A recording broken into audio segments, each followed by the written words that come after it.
Hello, my dear friends. How are you doing? Hope you are having an amazing day and not having to deal with drama. Ready for new stories I have for you today? Let's go to the first one. And don't forget to listen to the end of the story, guys, to hear my insights. Enjoy the stories.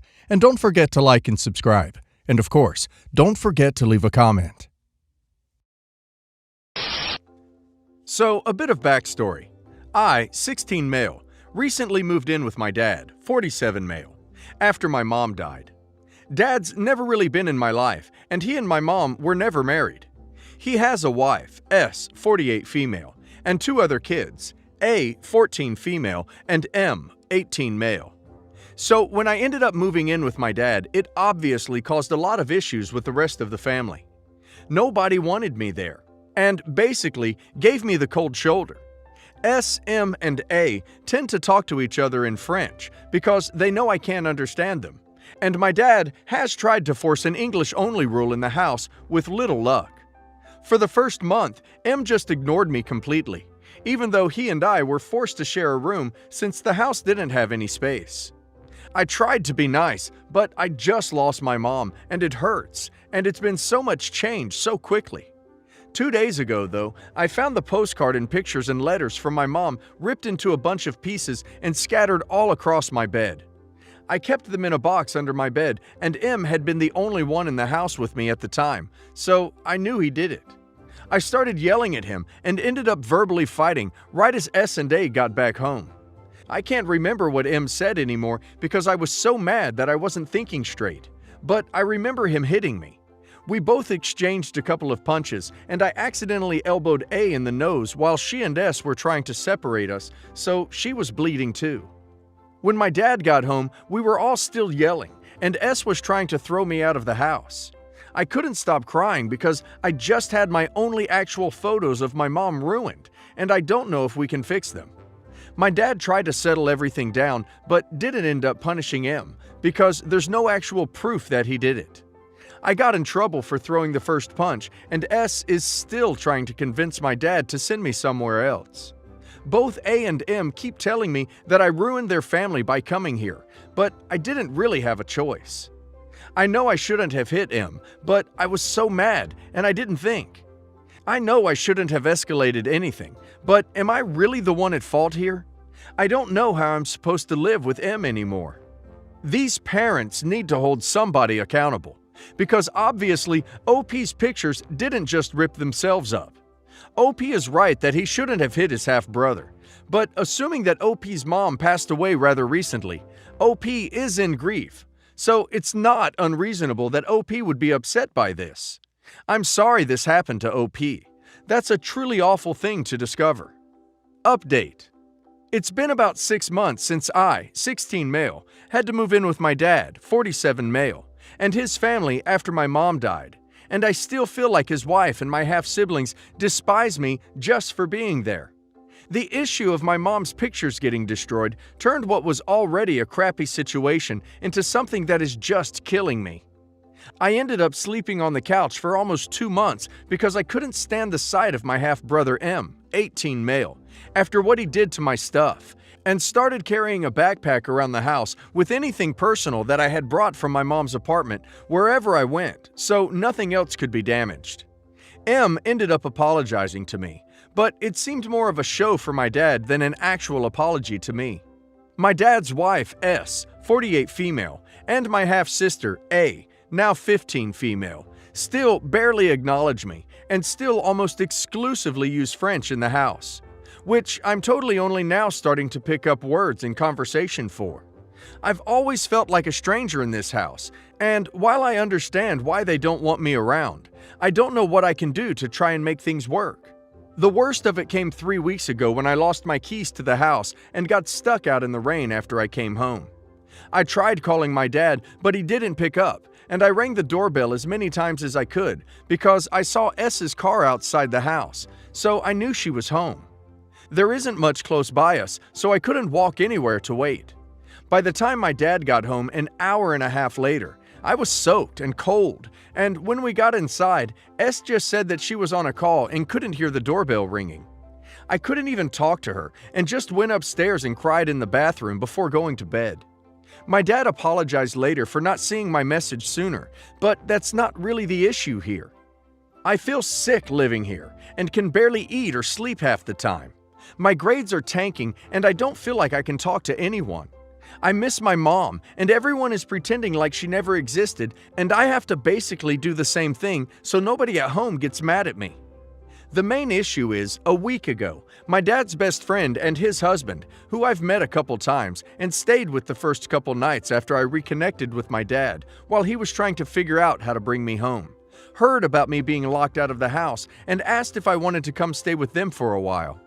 I want to say yes so bad because anywhere has to be better than where I'm staying now. But I know it's going to cause issues with my dad because he ruined his entire relationship with his family to be able to bring me home so I wouldn't have to go into foster care, and it's going to seem incredibly ungrateful.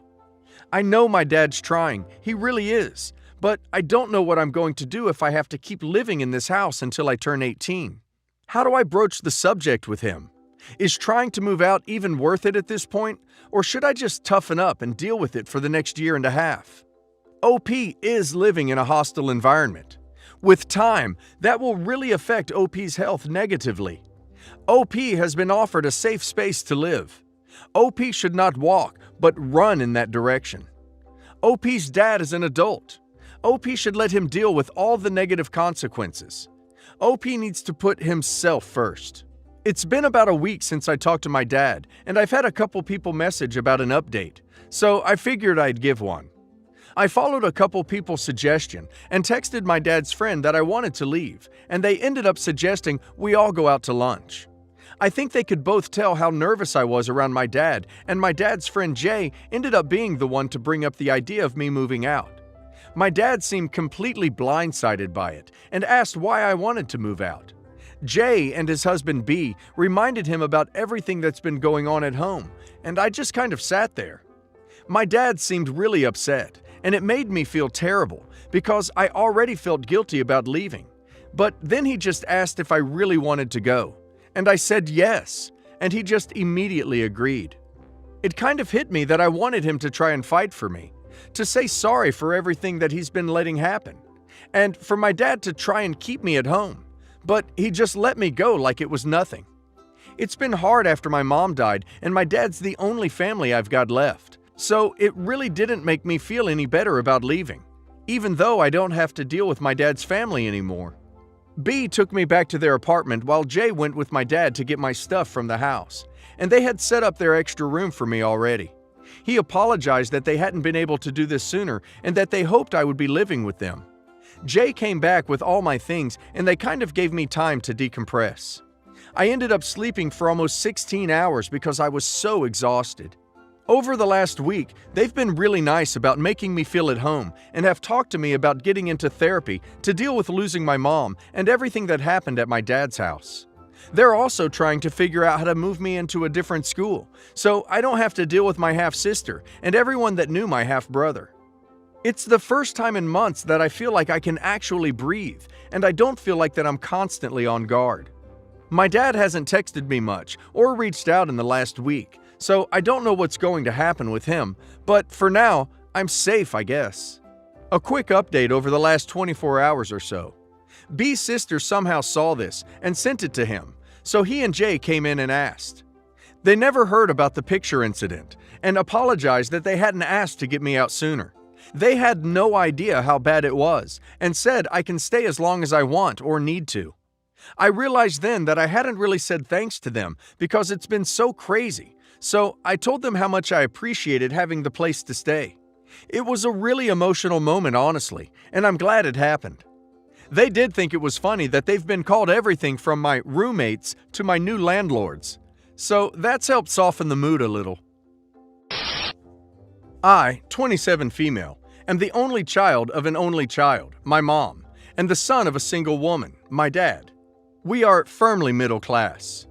When I was 8, my aunt, her husband, and my nana were in a fatal car accident. As a result, my cousins, 6 male, a triplet, were taken in by my parents.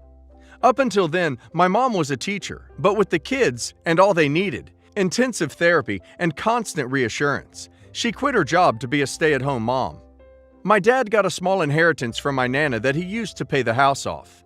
As for my aunt's life insurance and her husband's, they were split into 3 and put into college funds for my cousins. From ages 8 to 13, my parents were too focused on my cousins that they forgot they had a daughter. And the money was so tight that I had to quit all of my hobbies because my cousins' hobbies were expensive and they needed to make sure that they maintained the same standard of living for them. At 13, my maternal grandparents sat me down. They said that my parents drained my college fund and that they were threatened by my parents going no contact to not tell me, but that I was old enough to keep the secret. They also said that they will be giving me what they could when I go to college. I guess that was it for me. I stopped seeing my parents as anything more than an egg and sperm donor. Fast forward to when my cousins started going to college, and I guess my parents remembered that they had a kid. But I wasn't interested in having a relationship with them, beyond an occasional phone call. Now I am about to get married. I asked my grandpa to walk me down the aisle, and my grandma to take on the traditional mother of the bride role for me. Then, because I am direct like that, I handed my parents their invites in person, and told them that they are welcome only as guests, or not at all. They got angry, and when they asked why, I just laid it out on them. Now they are trying to apologize, but it is too little too late for me. My cousins contacted me trying to make me take it back, offered me what was left in their college funds since they didn't know that I didn't have one to make it fair. I refused, of course. It's more the emotional neglect that hurts, not the money. But a friend said that I was too harsh, that I should forgive and forget. So, am I an a-hole? Not an a-hole. I don't know why OP's parents are complaining.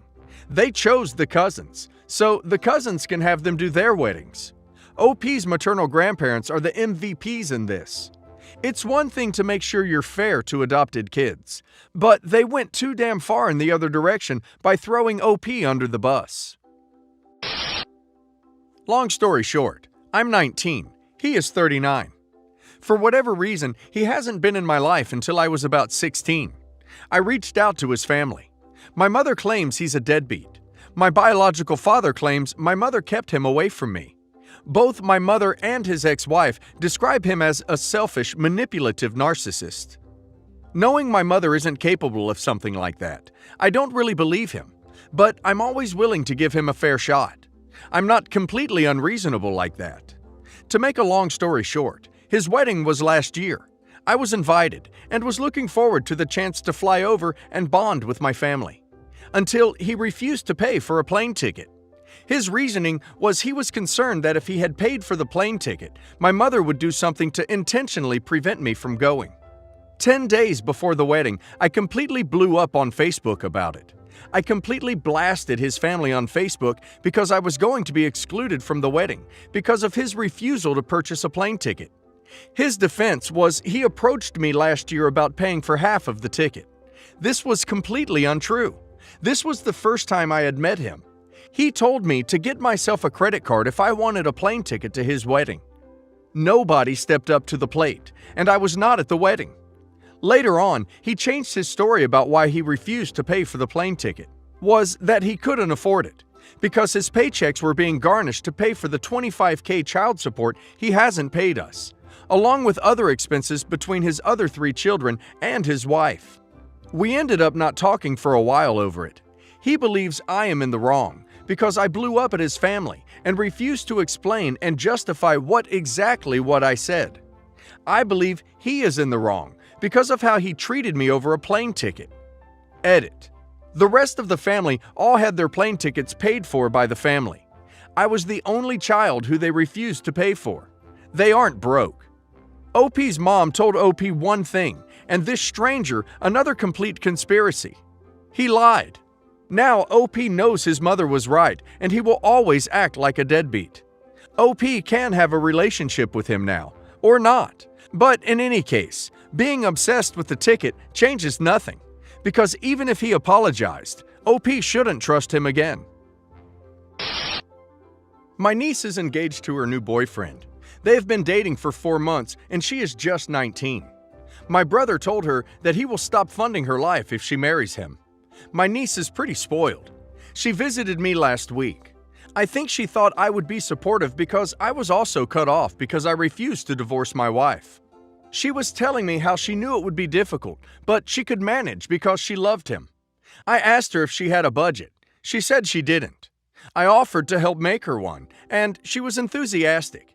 She didn't know how much he made, and when she texted him about it, he was being shady and not responding. So I assumed he would make $16 per hour and work 12 hours per day for 6 days and $10,000 in tips, and I assumed she would work the same hours and make the same amount. I then showed her how much things will actually cost and budgeted them figures in. I also emphasized that these were very generous assumptions on my part, and it is a rosier picture than reality. It still meant that she would have to make substantial changes to her lifestyle, and I think it dawned on her how drastically different it would be to date someone without money and be actually married to them. She asked how we made it work, and I told her that my wife and I had sat down for hours preparing budgets and getting ready to be cut off. And we were cut off in our early 30s and already had 2 great careers and received other inheritances, which had helped immensely. She was sober and serious when she left my house. She broke up with him and has moved back home. It appears she asked him about his salary and it was lower than my assumptions, and that freaked her out, and she broke up with him. She is upset, and she said I scared her, and she really misses him. My wife said that I was a bit manipulative with my assumptions, as I did know they were more generous than normal, and she would freak out when she tried to make a real budget. I did know that, and it does make me feel a bit bad. I feel like I played her here. You didn't play her. You gave her a badly needed dose of reality. OP showed her how to make a budget, which gave her a rosy picture of how her life would be with him financially. It was a much lower standard of living than she is used to. It forced her to look at the financial ramifications going forward if she stayed in that relationship. She decided that her standard of living was more important than her love. Thanks to OP for taking the time to explain to her how things work in the adult world.